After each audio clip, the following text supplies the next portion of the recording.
Greetings everyone, this is the director, and welcome back once again to another special tour of Vicenza, Italia, the Venice of the mainland. I hope you're excited for this tour. I know I am.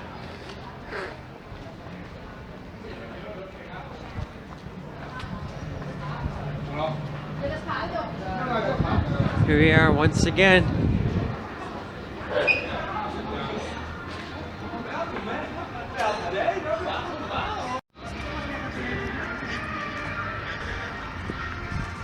Here we are at the moment at one of the grand theaters of Vicenza. Once again constructed by our dear friend Andrea Palladio.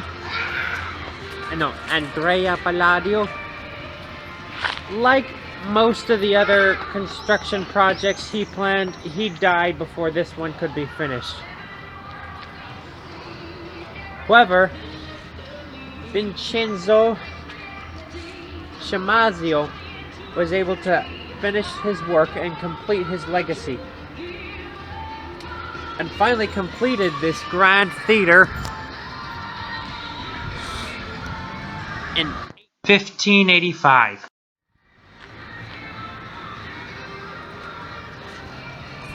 And even now, today, it still serves as a place for many plays, great acting, you name it. And it's another testament, once again, to the grand age of the Renaissance. An area, a time in which we owe a lot of gratitude to. Please drop a like and thumbs up for our dear friend Andrea Palladio, the most underrated Italian in the Renaissance era.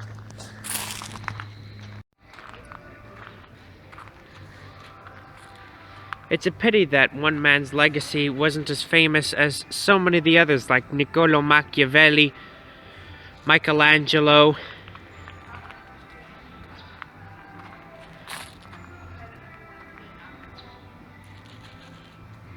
and also Leonardo da Vinci. Heck, Da Vinci and Michelangelo had two of the Teenage Mutant Ninja Turtles named after them. However, it would have been nice if they added a fifth turtle named Palladio, in my opinion. He deserves some recognition. Here we have part of the interior of the theater, along with a grand painting of the Renaissance era.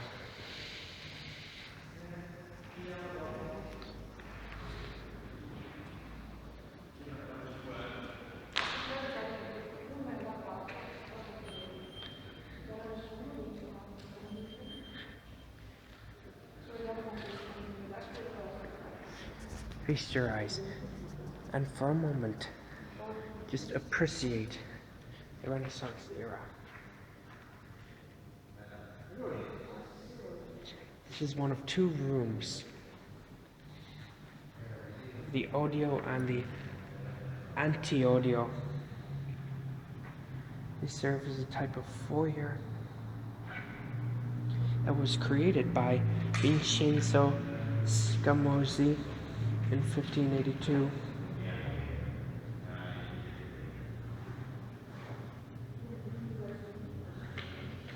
This is the main room, I believe.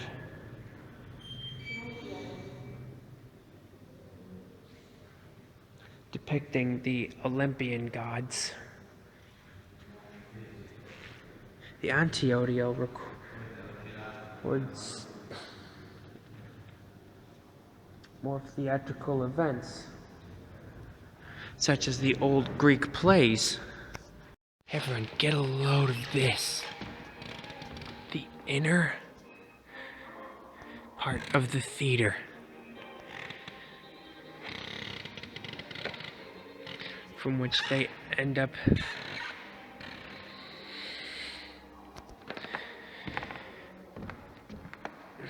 adding different plays and such as the plays of Oedipus. Those of you who are familiar with Greek stories would know that Oedipus had a real issue with his mother.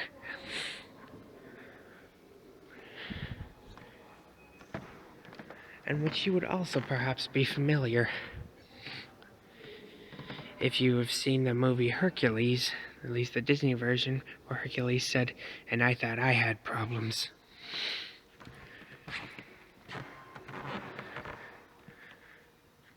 But here it almost gives a classical feel, almost as if you were in ancient Greece itself. Fantastico, no?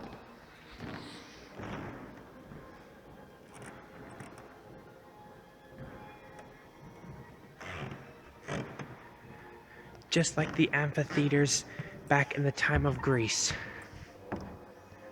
from which I believe the tragedy play was among the most popular. Nowadays, a lot of the younger audience, I believe, or at least some of the younger audience, appreciated something of a happy ending. So here we are, my friends, at the Palladio Museum.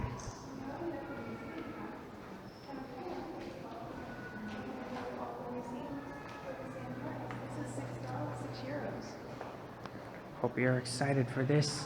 You're probably in for a real treat.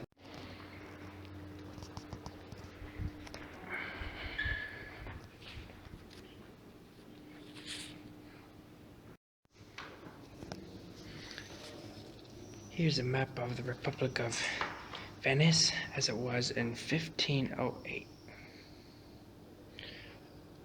As Palladio was born in the city of Padua.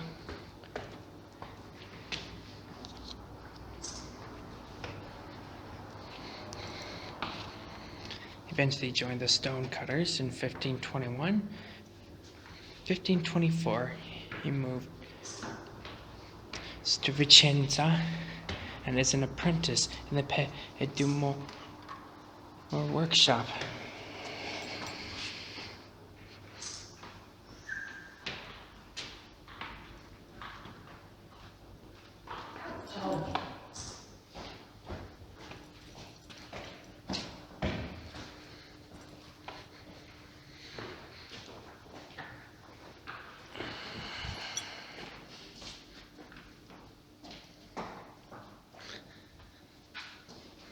And Vicenza was, of course, very wealthy because of its trade.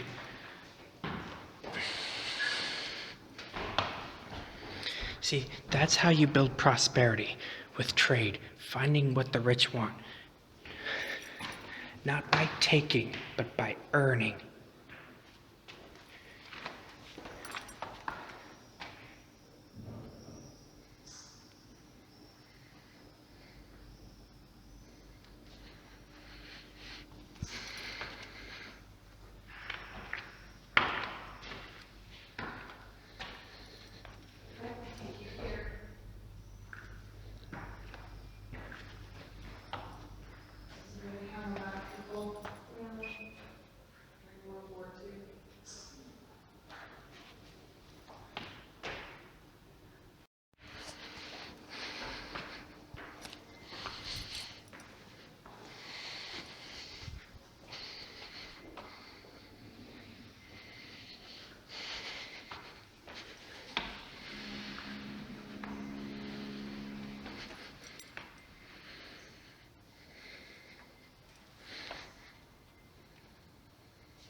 And here, of course, one of my favorite dates, 1571, when the Venetians and Spaniards gathered together and drove back the Turks.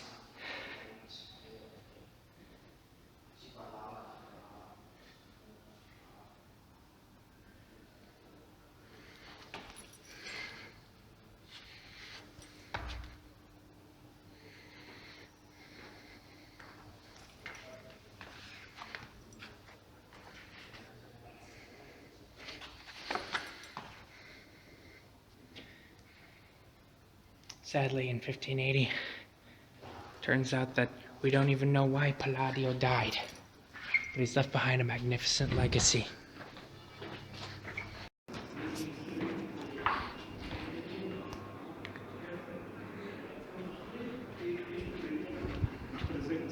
Here's a blueprint for the rotunda. For those of you who didn't get to see the inside of the rotunda, or what it looks like, here's what it looks like, of course, on the outside. You're already familiar with that. But here's a quick glimpse of what it looks like on the inside.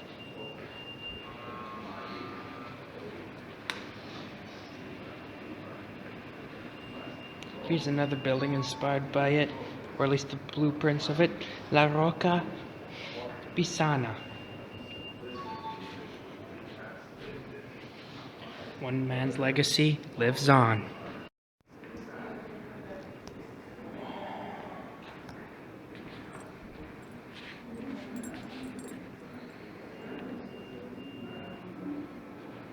Turns out that Palladio began working with stones when he was just 13 years old. Fascinating thing is, that's when my fascination with history began. Do any of you believe in signs? These are just a few more blueprints of his fantastic artwork. His fine architectural design.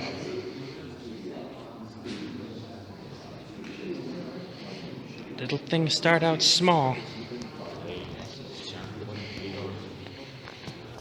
So if you're good at something and it's not immoral and you can use it for the benefit of society, do it.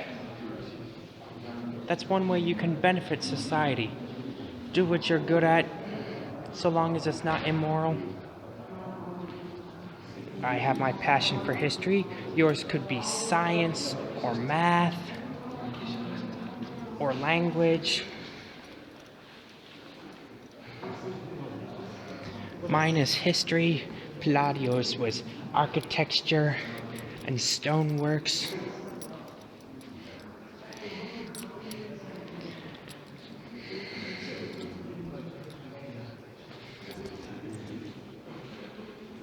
One man's legacy can live on, though he has but one lifetime. I do believe that he even commissioned the building from which this museum was founded. Even the Richmond capital, the Frascanti in Virginia, and so many others were inspired off of Palladio's work. Also, do you want to know the most famous building that was ever constructed in the United States due to Palladio's influence? Wait for it, and boom, there it is. The legacy of Andrea Palladio. Building the White House. The center seat of power of the United States of America. From the Republic of Venice, to the Republic of the United States of America, to the Empire of Great Britain, to the Kingdom of Prussia, to the country of Switzerland. His architecture has inspired works all around the world.